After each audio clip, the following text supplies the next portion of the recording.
بعد مشاورات مطولة وجلسات مغلقة، خرج وزراء الخارجية العرب من اجتماعهم الطارئ بالإعلان عن التوصل إلى إطار قانوني وتنظيمي لإرسال بعثة مراقبة إلى الأراضي السورية للاطلاع على حقيقة الأوضاع فيها بهدف تأمين حماية المدنيين ووقف إراقة الدماء وتجنب مخاطر التدخل الخارجي. التفويض هو يسعى إلى توفير الحماية، وجودهم مراقبتهم ما يحدث على الأرض والتقارير التي يرسلونها نرجو أن تؤدي إلى توفير الحماية المطلوبة.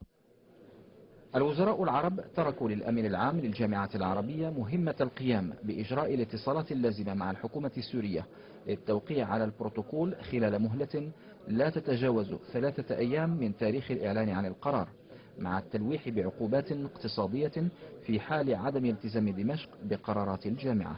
وإذا لم تكن هناك إجراءات فعالة وفورا بالتعاون مع الجامعة العربية لوقف القتل فورا وإطلاق سراح المعتقلين، هناك إجراءات اقتصادية.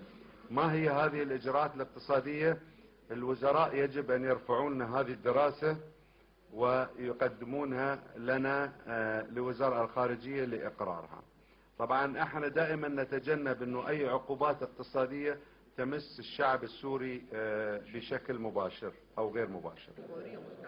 وبين التلويح بالعقوبات وإعطاء مهلة جديدة للنظام السوري، ينهي الوزراء العرب اجتماعهم على أمل أن تكون رسالتهم قد وصلت بشكل كامل هذه المرة إلى دمشق.